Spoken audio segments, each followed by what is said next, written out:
Hello everyone, it's Sol, and today I just want to talk really quickly about just some things, some tips I have for if you're looking into adopting an older child. So at this point, I have fostered 10 kids, and there have been 3 kids that I've looked into adopting. So there's one that's currently ongoing. So to begin with, at the beginning, I had this mentality that I could just take any child and just transform into being my child, so to speak. But as time has gone on, I've kind of realized that I can't just parent any child because sometimes just certain expectations on the part of the child or certain beliefs or behaviors, etc., make it impossible for me to parent them. And so it's almost more like I'm just taking care of a child, just speaking in terms of foster care. I'm taking care of a child that, I'm not truly parenting them in the sense of parenting.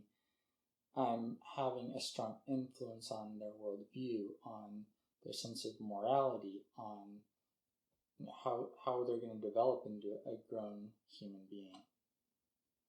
So, that being said, I've learned over the course of time I have to set certain, it's almost like a test in a way, of what kind of qualities or what kind of things would establish a child as being a kid that I know I would truly be able to influence and truly be able to parent it. That it's not in a relationship of a conflict of the child's trying to be their own parent, so to speak, and I'm just there providing food, etc. So I've personally, for my own sort of looking into adopting a child, I've found there's 2 things that I need. Obviously, it's going to be a little bit different for everybody. But one of the things that me personally I realized is that I rely heavily upon sort of my beliefs and view of the world in order to establish a sort of right and a wrong, a way of going about my life and not going about my life. So religion and belief has very strongly influenced me and how I try and parent. And so I realized that has to be one of the things that I have as an expectation if I'm going to adopt a child. So I'll go ahead and give an example. I had a older kid who was sort of self-declared atheist,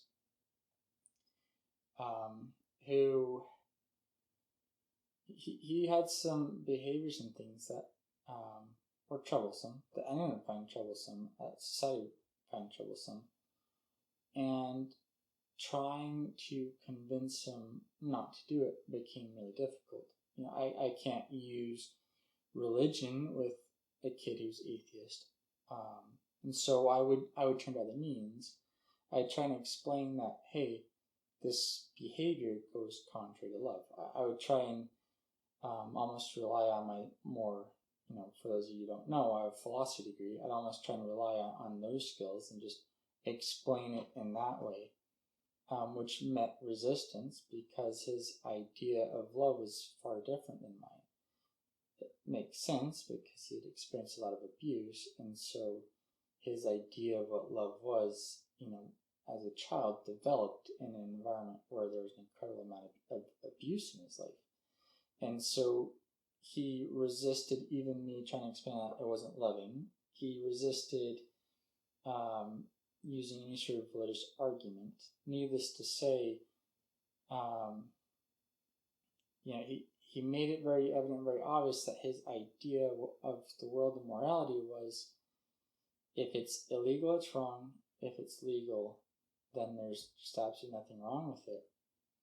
And he did ultimate with legal charges, but the thing that I, as an adult, realize is the stuff he did, and it was, sexual harassment. But the stuff he did, it it's not necessarily on the law books, as you can't speak inappropriately like this to females. There isn't a law, at least where I live, there isn't a law that says you can't do that, or you'll go to prison, etc. And so he is sexually harassing girls, and obviously it's against the rules of the school. Obviously it was creating a whole bunch of problems, including for the school officer, and so what ultimately ended up happening was he was charged with disturbing the peace. So perhaps if I had a different mentality, if I had a different tool set of trying to explain to him why he shouldn't be doing this, I could have gotten the point to him earlier. But the sort of tools that I had to work with, the tools I had to parent, weren't going to work with him.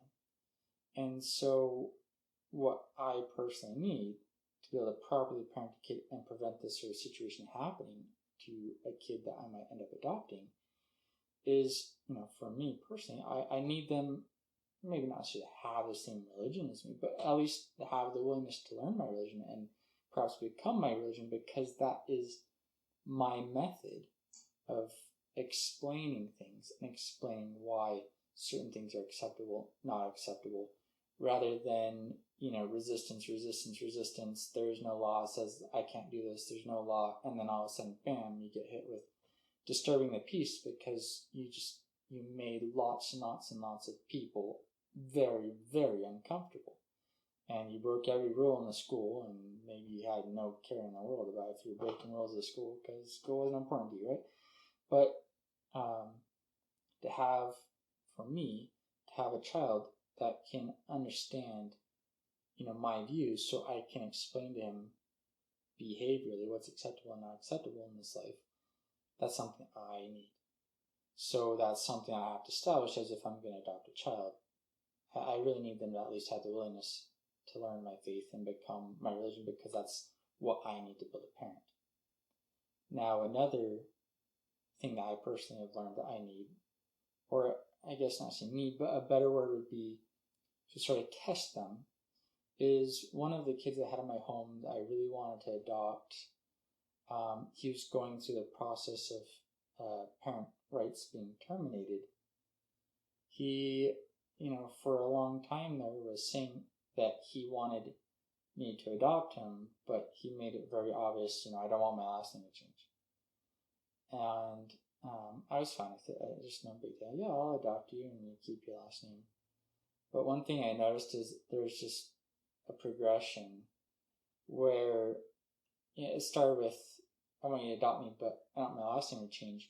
But then it was like, it was progressing as he felt like the more he allowed me to be the parent, the more he was sort of rejecting his family. And so for him, his sort of birth family was the most important thing. And so it went to, I don't want to adopt me anymore, but I want to remain with you. And then it became, I'll remain with you as long as you do X, Y, Z, and you parent this way, which it wasn't a good parenting style, but I'm sure it's what he was used to growing up. And, his behaviors were getting worse and worse and worse, to the point where, he's, had avoided legal charges long enough that he himself ended up with some legal charges, and then things went drastically downhill from there. But that's was also a learning lesson for me, that I realized, although, things, for example, of name doesn't matter to me so much, it still demonstrates something. If they have the same last name, it still demonstrates that, we're one family. We've got one family name, right? You could call your last name your family name. So it does demonstrate something to say we have the same family name. But then moving sort of beyond that, what was happening with this particular child is that he had this mentality of, if I can't sort of let go of my birth family, I can't let go of them, and a change of your last name is very strongly a sort of pushing away from past and from your birth family.